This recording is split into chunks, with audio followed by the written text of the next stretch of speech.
আসসালামু আলাইকুম। এই যে শাকসবজির আপনারা সমাহার দেখতেছেন, এই সবকিছু করা হয়েছে। এখানে একটা মাদ্রাসা তৈরি হইতেছে। এই মাদ্রাসাটার মূলত এই জায়গাটা পুরো হচ্ছে এই মাদ্রাসাকে কেন্দ্র করে এখানে এই ফসলগুলা ফলানো হচ্ছে। এই ফসলগুলো থেকে যে টাকাটা আয় হবে, এই আয়ের সম্পূর্ণ টাকাটাই চলে যাবে এই মাদ্রাসার আন্ডারে। কারণ মাদ্রাসাটা নতুন করে নির্মাণ হচ্ছে। এই যে এখানে বিশাল একটা জায়গার মধ্যে কিন্তু এটা আমি জায়গাটার যে তত্ত্বাবধান আছেন তার সাথে একটু কথা বলি। অলি ভাই, সালাম আলাইকুম। আচ্ছা, এই যে আপনি যে পরিশ্রমটা করতেছেন এখানে, এগুলো হচ্ছে লাল শাক না? লাল শাক, লাল শাক। লাল শাক এগুলো কি? এগুলো হইলো পুঁই শাক আছে, তারপরে আবার পুঁই শাকের সাথে আবার মাঝে মাঝে ভেন্ডিও দিছি। ভেন্ডি না? ভেন্ডি ভেন্ডি। আচ্ছা, আর বাকিগুলো হচ্ছে বাকি ওইটা আছে, পুদিনা? ওইটা আছে পুদিনা। আমি প্রতি পুদিনা। রমজানে করি, এই বছর মাদ্রাসার জন্য এই প্রথম করলাম আর কি। মানে এই মাদ্রাসাটার জন্য সবকিছু করা। সবকিছু করা। এই মাদ্রাসাটা কি নতুন হয়েছে? মাদ্রাসাটা নতুন হয়েছে। এটা হইলো দারুল উলুম সিদ্দিকিয়া মাদ্রাসা। এটা দিয়ে এটার প্রতিষ্ঠাতা হইলো মোহাম্মদ রফিকুল ইসলাম মাস্টার। আচ্ছা আচ্ছা। উনি উনি আমার ভগ্নিপতি। উনি মূলত এই জায়গাটা 85 শতক জায়গা মাদ্রাসায় দিছে কত আর কি। শতকে ওই সম্পূর্ণ জায়গাটা সহ? একবার সম্পূর্ণ ওই দিক দিয়ে আসেন। এটা হলো আপনার পুদিনা। এটা প্রতি রমজানেই আমি কাজটা করে এই বছর মাদ্রাসায় নতুন করছি। আচ্ছা আচ্ছা আচ্ছা, আর এই পুদিনাটা এটা হলো পুদিনা, আর এটা হলো হাইব্রিড দৈন্য যেটা বলে আর কি। আচ্ছা আচ্ছা। এটা হলো হাইব্রিড দৈন্য। আর এটাও তো ধনিয়া। এটা দৈন্যই, কিন্তু এটা দেশি দৈন্য। এটা দেশিটা। দেশি। মানে এই অংশটা হচ্ছে হাইব্রিড, এই অংশটা হচ্ছে দেশি। এটা হলো দেশি। আর ওই অংশটাতে কি লাগাইছেন? ওইটা আমি দিয়ে দিছি কি যে কয় ডাটা দিছি, ডাটা। ডাটা। আচ্ছা, ঠিক আছে।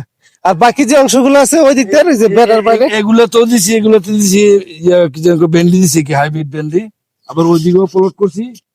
তারপরে আপনার এই জায়গায় দুইটা প্লট আছে, ওইটাতে আছে আপনার পাট শাক দিছি, কি মিষ্টা পাট শাক যেটা বলে, এটা আর কি। ওইটাতে পাট শাক। এগুলো বড় হইলে বিক্রি করে যে যে টাকাটা আসবে, টাকাটা চলে যাবে ইয়ার ফান্ডে, মাদ্রাসার ফান্ডে। এই জায়গাগুলোতে কি চাষ হবে? এখানে মূলত 3টা প্লট করছি। 3টা প্লটের ভিতরে এটা হাইব্রিড একটা বিদেশি একটা ইয়ে আছে, মূলা আছে, এটা 12 মাস হয়। আচ্ছা, তো এখানে পানি হয়ে যাবে কয়েকদিন পরে? পানি হওয়ার আগে আগে ইনশাল্লাহ হয়ে যাবে। পানি হওয়ার আগে উঠে যাবে। আর ওই যে ছোট ছোট প্লট গুলা, এটিতে অন্যান্য বীজ পালামো আর কি। আচ্ছা, ভবিষ্যতে কি এই জায়গা ভরাট করে নেওয়ার প্ল্যান আছে? সমতল করার প্ল্যান আছে? এখানে ভবিষ্যৎ বলতে এখানে 75 ফুট লম্বা আর 54 ফুট পাশ মসজিদ হবে এই জায়গায়। ও, এই জায়গায় মসজিদ নির্মাণ হবে? মসজিদ হবে এই জায়গায়। ওরে আল্লাহ রে, এটা তো তাইলে ভালো একটা উদ্যোগ।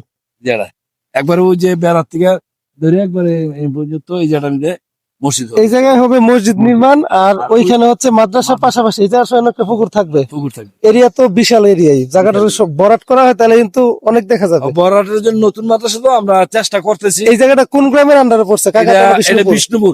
বিষ্ণুপুরের আন্ডারে পড়ছে। রফিকুল ইসলাম মাস্টার সাহেবের জায়গা এটা। ও আচ্ছা উনি আচ্ছা। টোটাল জায়গাটাই মসজিদ মাদ্রাসার নামে দিয়ে গেছে। ও আচ্ছা আচ্ছা, ঠিক আছে। এটা হলো আমের চারা, এটা হলো কিউজা আমের জাত। কিউজা আমের জাত? হ্যাঁ, কিউজা। আচ্ছা, আচ্ছা। ওইটাও কিউজা। এটা আবার কিউজা ওর ফোর, আবার বাড়ি ফোর। ও আচ্ছা। এই চারাগুলো আমরা ওই ইয়ার থেকে, নার্সারি থেকে না আবারও তো লাগাইছি আর কি। ইয়াতে এটাতে কি মাছ আছে? মাছ আছে কিছু, দুটো মাছ ফালাইছি কিছু। ও আচ্ছা আচ্ছা। এটা তো এই বছর আমার আসার সুযোগ নাই, আগামীতে আসবে ইনশাল্লাহ। আগামীতে এই বছর প্রথম লাগাইছি আর কি গাছগুলো।